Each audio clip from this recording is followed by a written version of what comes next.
Shalom, shalom, Israel, shalom.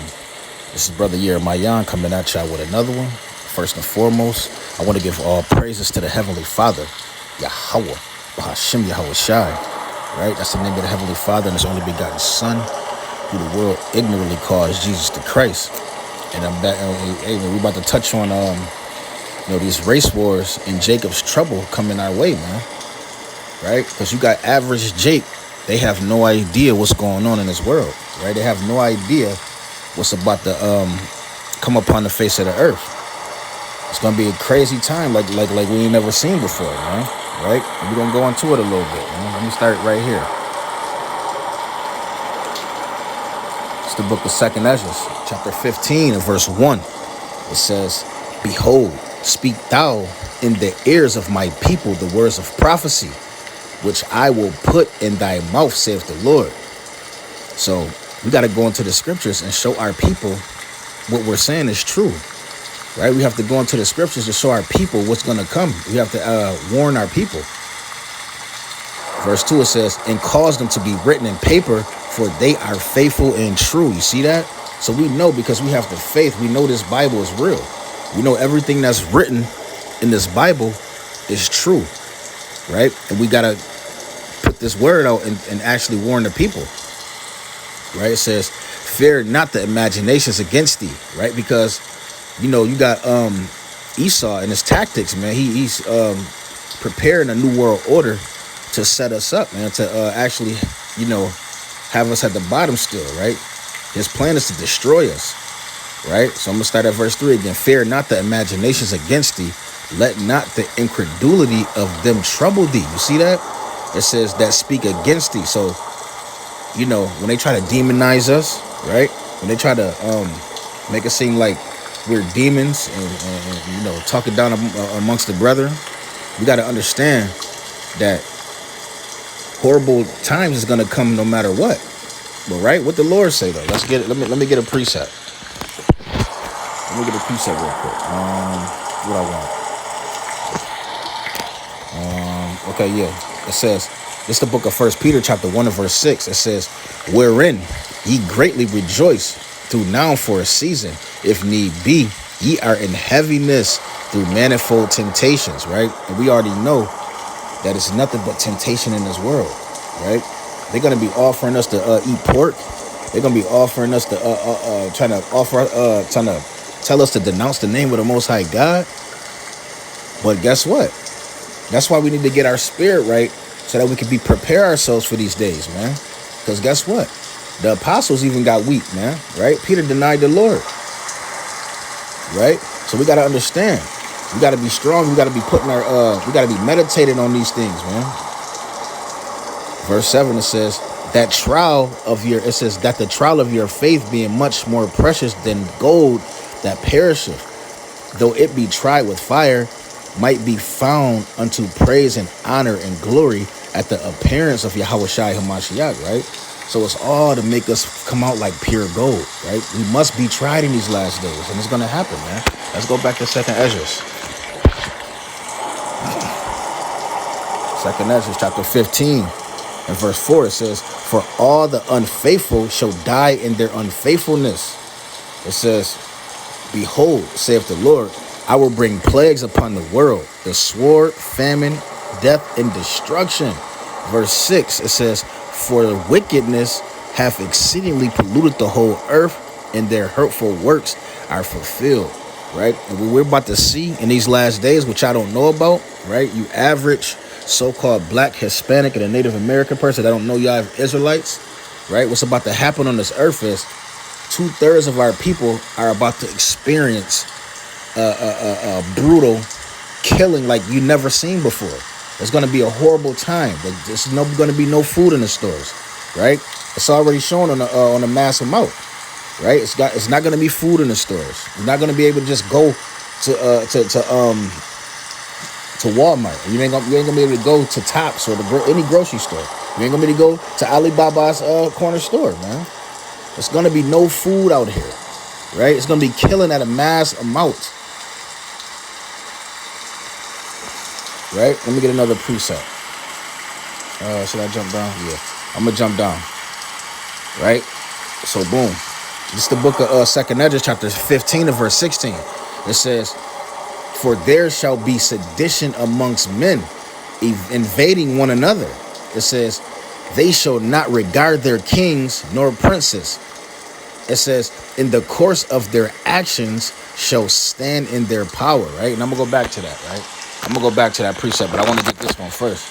The classic that we all know. So just to prove to y'all that it's a such thing called Jacob's trouble, and it's going to happen, right? It's the book of Jeremiah, chapter 30 and verse 7, right? It says, at last, for that day is great, so that none is like it. See, and there's going to be no day like this, right? It says, it is even the time of Jacob's trouble, right? Who is Jacob, right? The Jacob is talking about you so-called blacks, Hispanics, and Native Americans. That's the forefather of the Israelites. That's our forefather, right? Jacob's trouble is going to be a time like none other, right?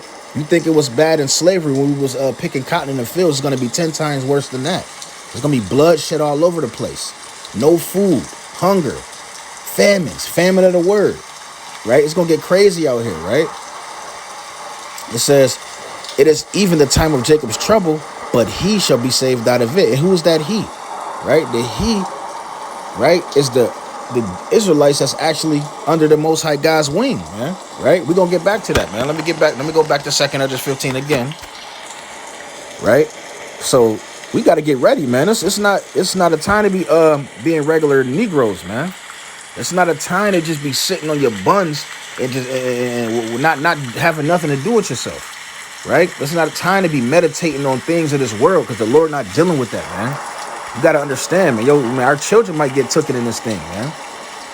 Esau might kick in our damn doors. Then what, right? And I'm going to show y'all an example of what's going to happen, too. 2 Esdras chapter 15, verse 16.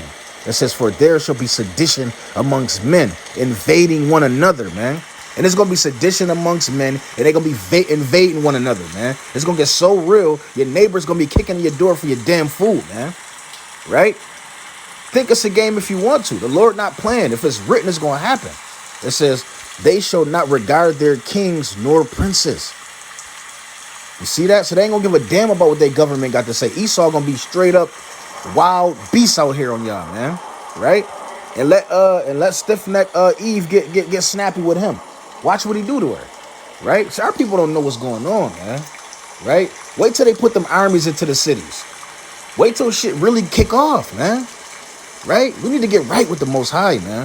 It says, they shall not regard their kings nor princes, in the course of their actions shall stand in their power. You see that? So we got to understand, man, there's going to be every man for himself. Your best buddy, your man that you grew up with, right? That you was hustling with, that you was living your best life with, YOLO in the pictures. He going to be kicking in your goddamn door trying to take your food to feed his family, man. That's how real it's going to get out here, man. Right? So while you out here teaching your son how to live his best life, how to make it to the NBA, how to make it to the NFL, right? You showing this little man how to hustle, do the stupidest shit. You need to be showing this man how to get close to the Lord. You need to be showing your children how to get protection in these last days, man. Because it's not a game, man. Esau got his thing ready. He about to set it off on us, man. He about to set his bomb off, so to speak. You understand? Right? So let me get a precept in Daniel. Yeah, man, it's about to get crazy out here, and our people have no idea, man. That's what this video is for. But y'all don't know what's going on, man. It's the book of Daniel, chapter 12, verse 1. It says, in that time shall Michael stand up. Michael the archangel, he's going to stand up. It says, the great prince which standeth for the children of thy people, and there shall be a time of trouble such as never was since there was a nation, even to the same time. So just think about that. Ponder on that. Think about the Holocaust, right? Think about all of the slavery we've been through since we've been upon the earth. The Lord said it's going to be a time like never before in any kingdom, man. I'm going to read it again. It says, at the time, it says, and at the time shall Michael stand up, a great prince, which standeth for the children of thy people, and there shall be a time of trouble such as never was since there was a nation, even to the same time. And at the time, thy people shall be delivered, every one that shall be found written in the book. And how do you be found written in the book, man? You got to make your calling and election sure, right? On a deeper level, it's already written who's in the book of life, who's gonna make it. But you got to make your calling and your election sure, brothers in the truth, right? Sisters in the truth. You can't just be slacking off, because your name can get blotted out the book easily, right? It says, and many of them that sleep in the dust of the earth shall awake, some to everlasting life and some to everlasting contempt. You see that? So we don't want to be the ones that's going to wake up to everlasting contempt. We want to be the ones that's going to wake up to everlasting life, man. Right? So let me get back to where I was at. Right? So yeah, verse 12, I was going in on, it says it's going to be a time like never before. Right? And these Edomites, they're going to be trying to invade our land. They're going to be trying to invade. You know how they are. Esau going to come. He's going to be a natural brute beast and just be going crazy out here, man. Right? I'm about to show y'all an example real fast. Watch this. Pay attention to this, Israel. Watch this. Tonight, an I-Team exclusive, new video and information on the men who claim to have set up vigilante patrols in Algiers Point. Did the West Bank turn into the Wild West in the days following her? So what they going into right here, right? It was some damn Edomites out there in New Orleans during the time of Hurricane Katrina, right? And they turned straight into battle mode, man. They turned straight into beast mode. Right? Every nigga they seen, they were just killing them. They just start killing them just because they was in straight survival mode, man. Just listen to this. Hurricane Katrina. Let's go to WDSU News Channel 6 reporter Travers Mackel with the I-Team investigation you'll see only on 6. Travers? Well, Norman, we talked to the victim of a vigilante shooting as well as neighbors over here in Algiers Point. Many of them tell us that in the days following Hurricane Katrina, some men felt compelled to take matters into their own hands. Algiers Point was a mess after Hurricane Katrina hit the area. You can see in this home video, trees were down, power out, but no flooding. Kathy Carmack never evacuated. She stayed in her home on Belleville Street the entire time. Here she is, sitting on her porch in home video taken before power was restored to the city. It was horrific. To me, it was. Kathy says, making matters worse, the local militia who set up shop to defend the area. You see that? You hear gunshots. You see that? So what they did was the locals, they set up shop to defend the area, man. They start arming up, right? They start putting their guns together to protect, man. They to protect their area, man, right? And watch what they did. So I'm running down Belleville Street with their rifles and their guns after somebody. I mean, it was like a 24/7 parole by them because there was nobody here at the time. There wasn't any army, police, or anything. One of the men Kathy says patrolled the point, this man. So look at this dirty devil, right? This man, listen to what he said. Watch this. Paul Gleason, her neighbor, who spoke out 12 days after the storm hit. Did you have any problems with looters? Not anymore. Not anymore. But you did. They're all dead. What happened? We shot them. How many people? See, you see that? So this devil said we shot him. You know what I'm saying? They were just shooting innocent black people that walked through their neighborhood, right? Because they tapped into their natural nature, and they were just killing, man. Right? This is the same thing that's going to happen during the time of Jacob's trouble. This is what we're reading about in 2 Ezra, the 15th chapter, man. You can read about it in the 15th and 16th chapter and the 13th chapter, right? 2 Ezra go in on Jacob's trouble, right? Our people are Jacob. We have trouble coming our way, man. This is the warning to y'all. 38 people. So they killed 38 people, man. They bodied 38 Jakes. And listen to what he said they did with the bodies. What did you do with the bodies? You take them to? Gave them to the Coast Guard. With a cup of red wine in one hand. What did you say? 38 people. What did you do with the bodies? You take them to? Gave them to the Coast Guard. They gave the bodies to the Coast Guard. So they didn't even get arrested for this, man. Right? With a cup of red wine in one hand and riding a tractor from Blaine Kern's Mardi Gras world, Gleason told his story to Esteban Balog and Michael Orsini, 2 cops from Pennsylvania who came to New Orleans to help provide security after the storm. I got a sense that he wanted to tell somebody his activities. This is what happened. This is how bad it was. The emotion that he was talking with was, it was live or die. And right, you see that? So it says live or die. They tapped into that survival mode, man. Right? And Jake, y'all not, our people, we not getting ready for this, man. We teaching our peoples how to do the shoot, right? We teaching our children how to do stupid, how to just ponder on folly, man. Right? We're not teaching our people to be war ready, right? We're not teaching our people to call upon the name of the Lord. We're not doing that.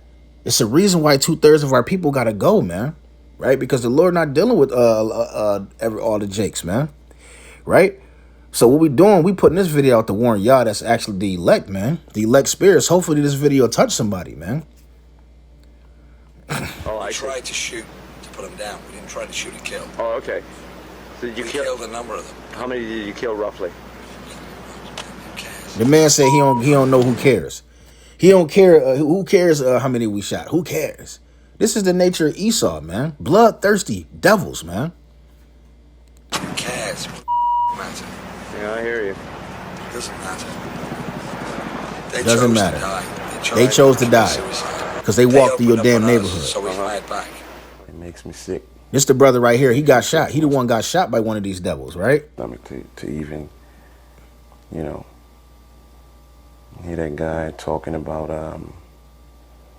how many people they shot, killed, and, you know. One man shot in the days after Hurricane Katrina is Donnell Harrington. He shows the scars from a gunshot wound to the back. Harrington says he was in buckshots all in Algiers his Point neck. a few days after the storm when a vigilante fired at him with a shotgun.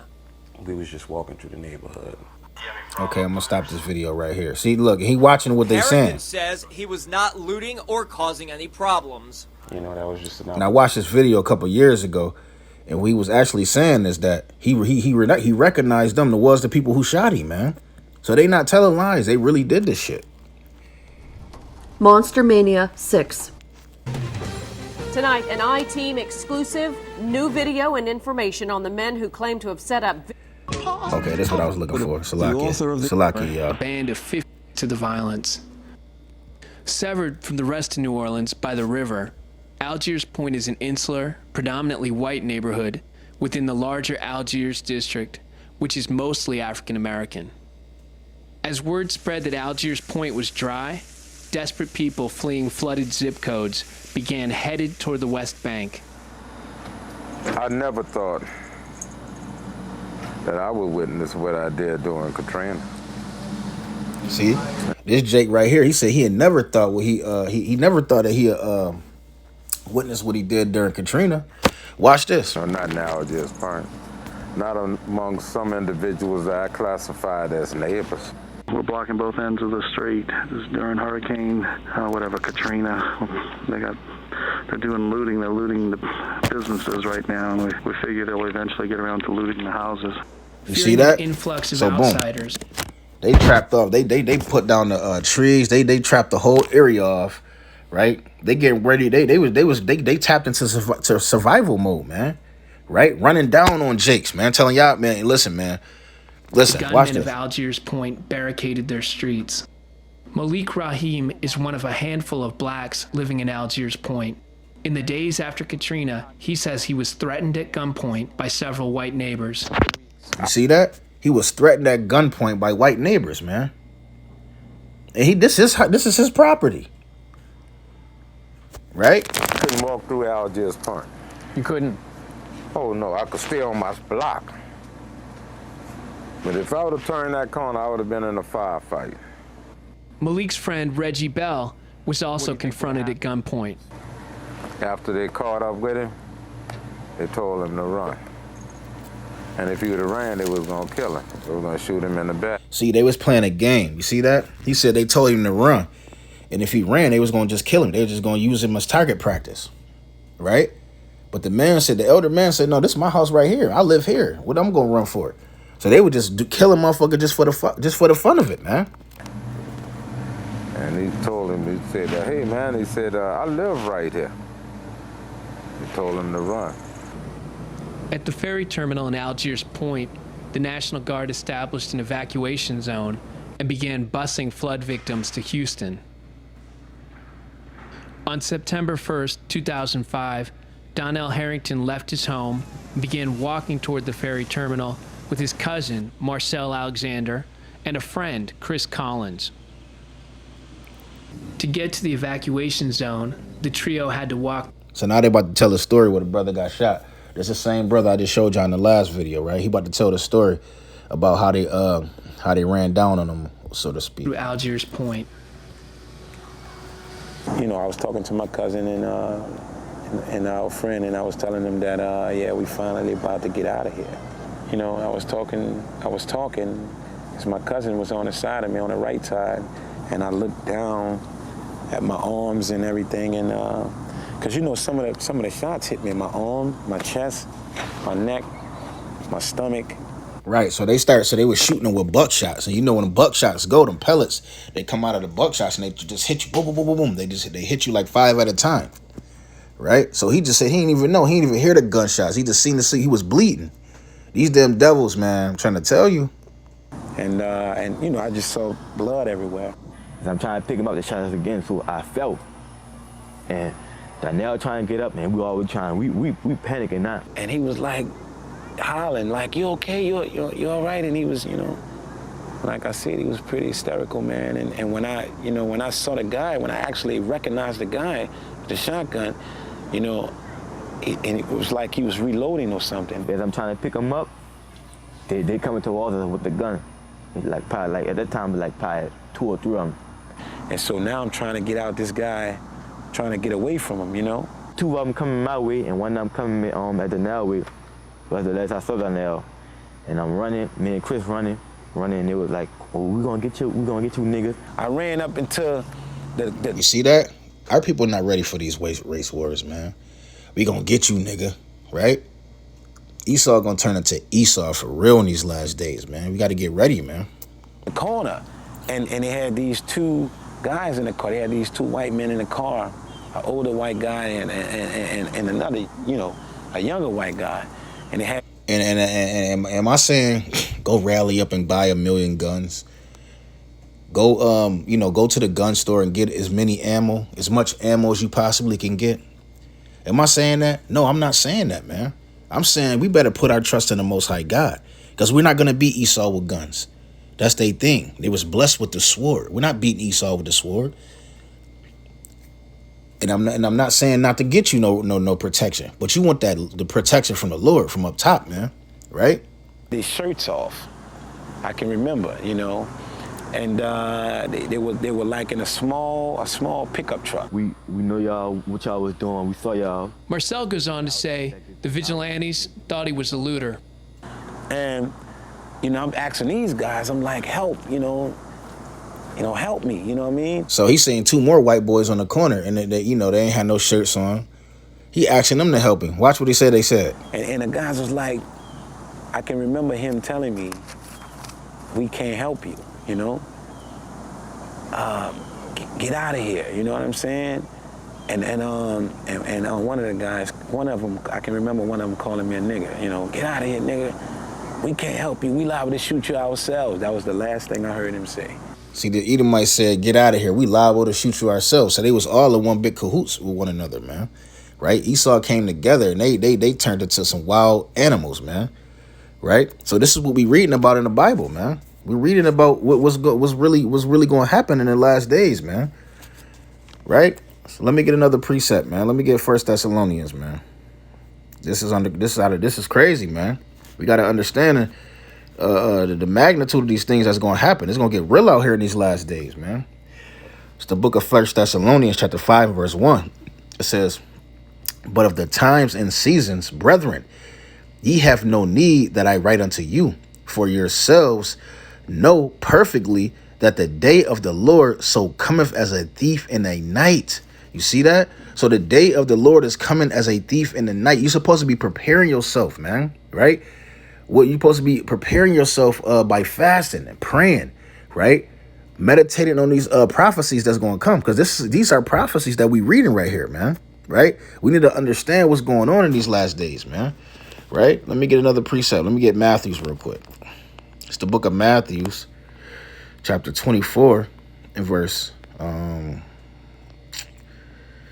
I start at verse 15. In verse 15, it says, when ye therefore shall see the abomination of desolation. So we already know what that's talking about. It's talking about actually 70 AD. But this chapter is actually twofold. It's talking about that, and it's talking about in the last days too. It says, spoken by Daniel the prophet, right? So Daniel spoke about these things too. It says, stand in the holy place, whoso readeth, let him understand. You see that? It says, then let them which be in Judea flee unto the mountains.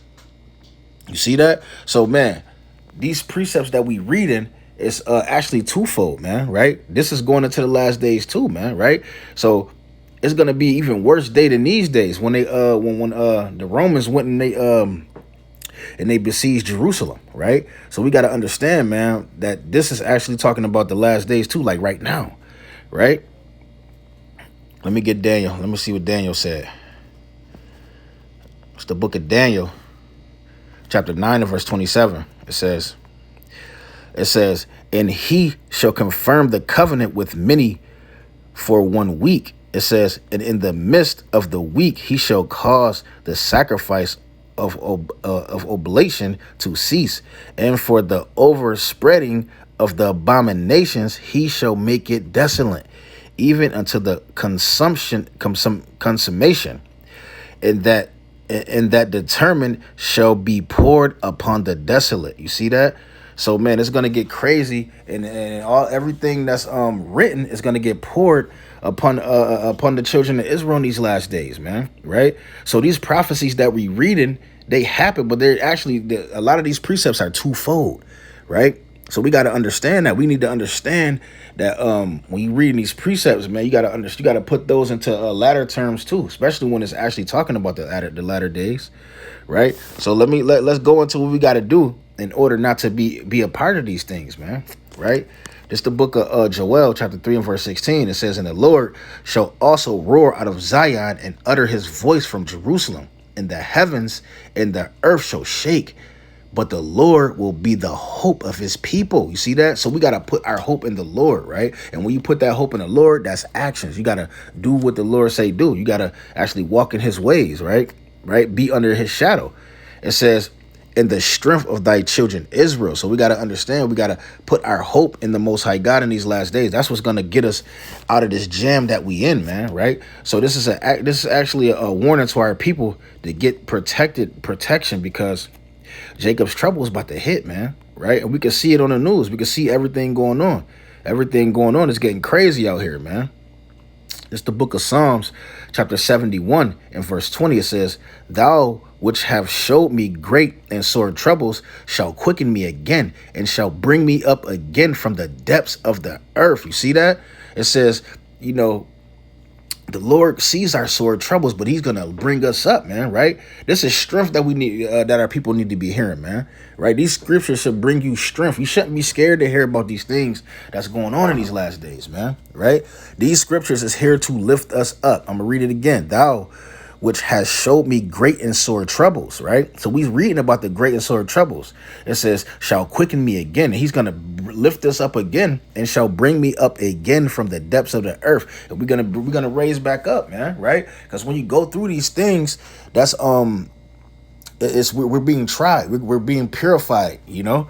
It says, 21, it says, thou shalt increase my greatness and comfort me in every side, right?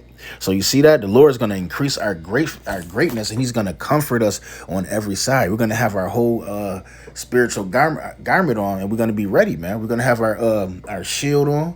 We're going to have our whole armor belt, our sword. We're going to have everything ready. Everything going to be protected, man. Right? Let me get 2nd Esdras again. Let me get 2nd Esdras one more time. I got to go back to 15 again, because there's some good points in here. I could go more. It's way more points about this too. It's the book of 2nd Esdras, chapter 15 and verse 56. It says, like as thou hast done unto my chosen, saith the Lord, even so shall God do unto thee, and he shall deliver thee in mischief. You see that? So, man, just like these people have done to us, just like what they got traps snared for us, the Lord gonna do it back to them, man. They're gonna get it double, right? So these are just precepts to build you up in these last days for what's to come, right? Let me get another one to Revelation. Revelations chapter 3 and verse 10, it says, because thou hast kept the word of my patience, it says, I also will keep thee from the hour of temptation. The Lord said, since we kept his word, we was patient with him, right? Lord's willing us, we can endure to the end. But because thou hast kept the word of my patience, I also will keep thee from the hour of temptation, which shall come upon the world to try them that dwell upon the earth. You see that? And all of these things that's coming is to try us, man, right? The brothers that's, the elect, so to speak, is going to be tried in these last days, man. It's going to be horrible times. So we need to be getting our spirit ready, man. Fasting, man. Get used to not eating, right? Get used to being on the run. Get used to having yourself together, man, these last days, man, right? Let me get a few more. It's the book of Wisdom of Solomon, chapter 3 and verse 1. It says, but the souls of the righteous are in the hands of God, and there shall no torment touch them, right? So as long as you praising the Lord, you've been doing the work fervently for the Lord, and you praying to the Lord, you should be, nothing's going to touch you in these last days, man, right? Israel, you shouldn't have nothing to fear, right? So we need to be doing everything we need to do to make sure that the Lord is going to be with us in these last days. Verse 2, in the sight of the unwise, they seem to die, and their departure is taken for misery. It says, and they're going from us to be utter destruction, but they are in peace. For though they be punished in the sight of men, yet there is hope full of immortality. You see that? And that's what we hoping for, right? Just like it's punishment coming for our people, but yet we hoping for immortality. That's what this whole thing is about, man, right? Getting immortality, man. It says, and having been a little chastised, they shall be greatly rewarded. You see that? We being a little chastised, man. Everything we going to is just a little thing compared to the kingdom of heaven. It says they shall be greatly rewarded, for God proved them. So we got to be proved, man, right? And found them worthy for himself. You see that? And the Lord has to make sure that we're worthy, man. It says, as gold in the furnace hath he tried them and received them as burnt offerings.